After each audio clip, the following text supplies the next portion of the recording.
మాయా మామిడికాయ. ఒక ఊర్లో నిరుపమ అనే విధవరాలుండేది. ఆమెకు ఒక కూతురుండేది. ఆమె పేరు విమల. విమల చాలా అందమైన చలాకీ పిల్ల. వారి ఇంటి బయట ఒక మామిడి చెట్టు ఉండేది. ఆ మామిడి చెట్టుకు చాలా తీయటి మామిడికాయలు కాసేవి. విమలకు ఆ చెట్టు కాయలంటే చాలా ఇష్టం. ఒకరోజు నిరుపమ ఇంటికి గిరిధర్ లాల్ అనే సేటు వస్తాడు. ఏంటి నిరుపమ, డబ్బులు ఎప్పుడిస్తావు? సేటుగారు, నాకు కొంచెం టైం ఇవ్వండి, అతి త్వరలో నేను మీ డబ్బులు తెచ్చి ఇస్తాను. గిరిధర్ చాలా అత్యాశపరుడు. తనకు ఎప్పుడూ డబ్బుల పిచ్చి ఉండేది. తనకు 3 భార్యలు. గిరిధర్ లాల్ నిరుపమతో మాట్లాడుతుండగా విమల అక్కడికొస్తుంది. గిరిధర్ లాల్ విమలను చూసి నిరుపమతో ఇలా అంటాడు. చూడు నిరుపమ, నేను నీకు వారం రోజులు గడువిస్తున్నాను. నిన్ను ఇబ్బంది పెట్టడం నాకు ఇష్టం లేదు. వారం రోజుల్లో నువ్వు నా డబ్బు తీర్చకపోతే నీ కూతుర్ని నాకిచ్చి పెళ్లి చేయాలి. అర్థమైందా? ఇక నేను వెళ్ళొస్తా. ఇలా చెప్పి గిరిధర్ లాల్ అక్కడి నుంచి వెళ్ళిపోతాడు. అప్పుడు విమల ఇలా అంటుంది. అమ్మా, నువ్వేం కంగారు పడకు. దుర్గమ్మ తల్లి అంతా మంచి చేస్తుంది. మరుసటి రోజు ఉదయం విమల గిరిధర్ దగ్గరికి వెళ్ళి ఇలా అంటుంది. సేటుగారు, అమ్మ రేపు ఉదయం వచ్చి మీ డబ్బులు తీసుకుని వెళ్ళమని చెప్పింది. ఇలా చెప్పి విమల అక్కడి నుంచి వెళ్ళిపోతుంది. అప్పుడు గిరిధర్ లాల్ తనలో తాను ఇలా అనుకుంటాడు. అరే, నిన్నటి వరకు వీళ్ళ దగ్గర డబ్బులు లేవు. ఇవాళకి ఇవాళ డబ్బులు ఎలా వచ్చేశాయి? ఏదో మాయ జరిగింది. ఇవాళ రాత్రికే నేను వీళ్ళ ఇంటికి వెళ్ళి చూస్తాను. గిరిధర్ లాల్ ఆ రోజు రాత్రి విమల వాళ్ళ ఇంటికి వెళ్తాడు. గిరిధర్ రావడం చూసిన విమల వాళ్ళమ్మతో ఇలా అంటుంది. అమ్మా, రేపు నేను ఆ యదవసేటుని రమ్మని చెప్పాను. వాడి డబ్బులు వాడి మొహాన కొట్టి మిగిలిన డబ్బులతో మనం మంచి ఇల్లు కొనుక్కుందాం. అవును తల్లి, రేపు పొద్దున మంత్రిగారు వచ్చి ఈ పళ్ళు తీసుకెళ్ళిపోతే మన కష్టాలన్నీ గట్టెక్కుతాయి. అమ్మా, కాస్త నిదానంగా చెప్పు. బయట ఎవరైనా ఈ మాయా మామిడి పళ్ళ గురించి విన్నారంటే వీటిని దాయడం కష్టమైపోతుంది. ఈ మాయా మామిడి పళ్ళు తినే మహారాణి గారి ఆరోగ్యం కుదుటపడింది. అందుకే మహారాజు గారు మనకి ఇంకా మామిడి పళ్ళు కావాలని అడిగారు. మహారాజు గారు మనకి ఈ మామిడి పళ్లకు బదులుగా మనం అడిగినన్ని బంగారు నాణాలు ఇస్తామన్నారు.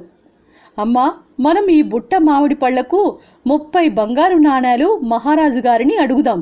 అందులో 10 బంగారు నాణేలు ఆ యదవసేటికి, 10 బంగారు నాణేలు మన కొత్త ఇంటికి, మిగతా 10 దాచుకుందాం. ఇదంతా బయట నుండి విన్న గిరిధర్ లాల్ తన మనసులో ఇలా అనుకున్నాడు. ఏంటి, మాయా మామిడి పళ్ళా? ఈ పళ్ళు తిని మహారాణి గారి ఆరోగ్యం కుదుటపడిందా? అయితే ఈ పిచ్చి ఆడవాళ్లు కేవలం 30 బంగారు నాణేలకు ఈ బుట్టను అమ్ముతున్నారు. నేనైతే మహారాజు గారి దగ్గర ఇంకా ఎక్కువ డబ్బులు తీసుకునేవాణ్ణి. ఇలా ఆలోచించి గిరిధర్ లాల్ నిరుపమ ఇంటి తలుపు తడతాడు. సేటుగారు, ఏంటి ఇంత రాత్రి వేళ? మేము రేపొద్దున్నే కదా మీకు రమ్మని చెప్పింది. నిరుపమ, రాజుగారు నన్ను మామిడికాయలు తీసుకుని రమ్మని పంపించారు. రేపు ఉదయం మంత్రిగారు వస్తా అని చెప్పారు కదా.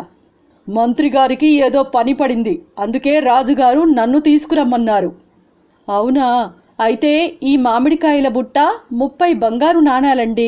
గిరిధర్ నిరుపమకు 30 బంగారు నాణాలు ఇస్తాడు.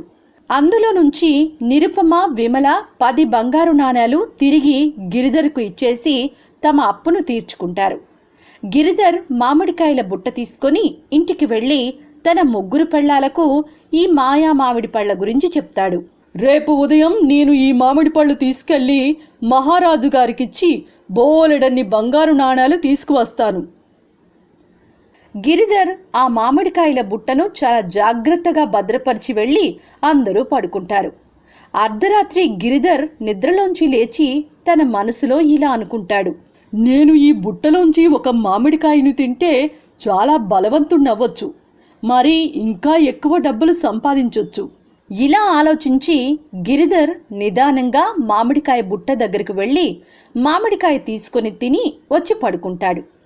కొద్దిసేపటి తర్వాత గిరిధర్ మొదటి భార్య నిద్రలేచి ఇలా ఆలోచిస్తుంది. నేను ఎవరికీ తెలియకుండా వెళ్ళి నిదానంగా ఆ మాయా మామిడి పండును తింటాను. నేను మిగతా ఇద్దరికంటే అందగత్తెను తెలివిగలదాన్ని అవుతాను. అప్పుడు ఈ డబ్బంతా నాదే అవుతుంది. గిరిధర్ మొదటి భార్య ఎవరికీ తెలియకుండా నిదానంగా వెళ్ళి మామిడికాయ తిని వచ్చి పడుకుంటుంది. కాసేపటి తర్వాత రెండో భార్య నిద్రలేచి తను కూడా వెళ్ళి నిదానంగా ఎవరికీ తెలియకుండా మామిడికాయ తిని పడుకుంటుంది. మూడో పెళ్ళాం నిద్రలేచి తను కూడా మామిడికాయ తిని పడుకుంటుంది. మళ్ళీ గిరిధర్ నిద్రలేచి ఇలా ఆలోచిస్తాడు, అరే, ఒక్క పండుతో ఏమవుతుంది, నేను ఇంకొక పండు తింటాను. ఇలా నలుగురు చీకటిలో ఒకళ్ళ తరువాత ఒకళ్ళు ఒకరికి తెలియకుండా ఒకరు మామిడికాయ బుట్టంతా ఖాళీ చేస్తారు. ఉదయాన్నే గిరిధర్ నిద్రలేచి చూసేసరికి బుట్ట ఖాళీగా ఉంటుంది. అయ్యో భగవంతుడా, నేను స్వార్థంతో మామిడికాయల బుట్ట తినేశాను. అందుకే ఈ మామిడికాయల మాయ పని చేయలేదు. అయ్యో దేవుడా, నా 30 బంగారు నాణాలు. నీతి: స్వార్థం ఎప్పటికీ చెడే చేస్తుంది.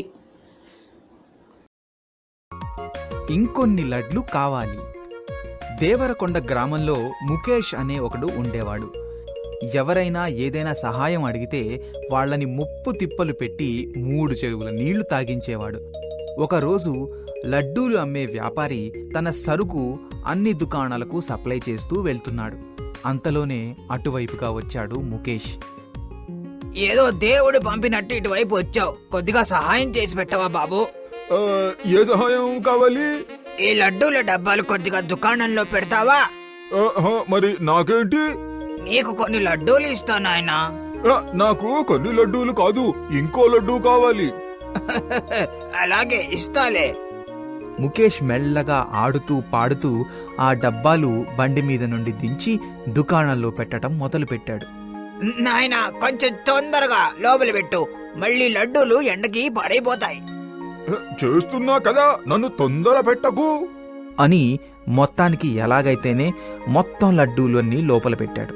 అన్నీ అయ్యాక వ్యాపారి, చాలా సహాయం చేశావు నాయనా, ఇదిగో తీసుకో, నేను నీకు ఇస్తానన్న లడ్డూలు. నేను నిన్ను ఇంకో లడ్డూ అడిగాను. అలాగే తీసుకో ఇంకో లడ్డు. నేను ఇంకో లడ్డూ అడిగాను. సరే తీసుకో, ఇదిగో ఇంకో లడ్డు. ఏంటయ్యా నువ్వు చాలా మోసగాడిలా ఉన్నావే, ఇంకో లడ్డూ ఇవ్వు. ఇంకో లడ్డు అంట మొత్తం లడ్డూలన్నీ తీసుకున్నావుగా, ఇంకా ఎక్కడి నుండి తీసుకుని రాను లడ్డూలు? ఎంత మోసం! నాకు ఇంకో లడ్డూ ఇస్తానని నన్ను మోసం చేస్తావా? పద, రాజుగారి దగ్గరికి వెళ్దాం అని వ్యాపారిని లాక్కుంటూ రాజుగారి దగ్గరికి తీసుకుపోయాడు. రాజుగారు ఆయన గురువు గారితో కూర్చుని ఏదో మాట్లాడుతూ ఉన్నారు. ముఖేష్, వ్యాపారి వెళ్లి రాజుగారి ముందు నిల్చున్నారు. మహారాజా, మోసం! మహారాజా, మోసపోయాను నేను. నేనేం మోసం చేయలేదు మహారాజా. జరిగింది చెప్పండి. ముఖేష్ జరిగిందంతా చెప్పి, మహారాజా, ఈ వ్యాపారి ఇంకో లడ్డు ఇస్తానని ఇప్పుడు అయిపోయాయి అని అంటున్నాడు. మహారాజా, ఇది మోసం కాదా? నాయనా, మీ ఇద్దరి సమస్య చూస్తుంటే నాకొక సంగతి గుర్తుకు వస్తోంది. మహారాజా, మీ తండ్రి గారు మహారాజుగా ఉన్నప్పుడు ఒక సంఘటన చెబుతాను వినండి. ఇదే రాజ్యంలో తమ్మయ్య అని ఒకడు ఉండేవాడు. మహాదురాశపరుడు. వడ్డీ వ్యాపారం చేస్తూ రహస్యంగా ప్రజలను పీక్కుని తింటూ ఉండేవాడు. ఒకనాడు తమ్మయ్య రాత్రిపూట తన ఇంట్లో కూర్చుని తన ధనం లెక్కబెట్టుకుంటూ ఉండగా హఠాత్తుగా ఒక పెద్ద మూట వచ్చి తన ఇంటి ముందు పడింది. అయ్య బాబోయ్, ఏదో పడినట్టు ఉంది, ఏమిటా శబ్దం అనుకుంటూ బయటకు వచ్చి ఆ మూట తీసుకుని లోపలికి వెళ్లి దానిలో ఉన్న ధనం, బంగారు ఆభరణాలు, రత్నాలు అన్నీ చూసి, అయ్య బాబోయ్, ఈ రోజు దేవుడు నన్ను కరుణించాడు, లేకపోతే ధనపు మూట నా ఇంటి ముందు పడడం ఏంటి అనుకుంటూ ఆ మూటని తన ఖజానాలో కలిపేసుకున్నాడు. నిజానికి ఒక దొంగ రాజభవనంలో దొంగతనం చేసి ఆ మూటతో పారిపోతూ ఏం చెయ్యాలో తెలియక ఆ మూటని తమ్మయ్య ఇంటిలోకి విసిరేసి వెళ్లిపోయాడు. వెనుకగా వచ్చిన రాజభటులు దొంగని తీసుకుని రాజుగారి ముందు నిలబెట్టారు. రాజభవనంలో దొంగతనం చేయడానికి ఎంత ధైర్యం! ఎక్కడ నుండి దొంగలించావురా? ఎక్కడ నువ్వు దొంగలించిన ధనం, బంగారం? మహారాజా, నేను భయపడి మూటని తమ్మయ్య ఇంట్లో పడేశాను. భటులారా, వెళ్లి తమ్మయ్య ఇంట్లో ఉన్న మా ధనం, బంగారం మూటను తీసుకుని రండి. రాజభటులు వెళ్ళి తమ్మయ్య ఇంట్లో ఉన్న మొత్తం బంగారం, ధనం, రత్నాలు, వజ్రాలు అన్నీ తీసుకుని తమ్మయ్యతో సహా రాజుగారి ముందు నిలబడ్డారు.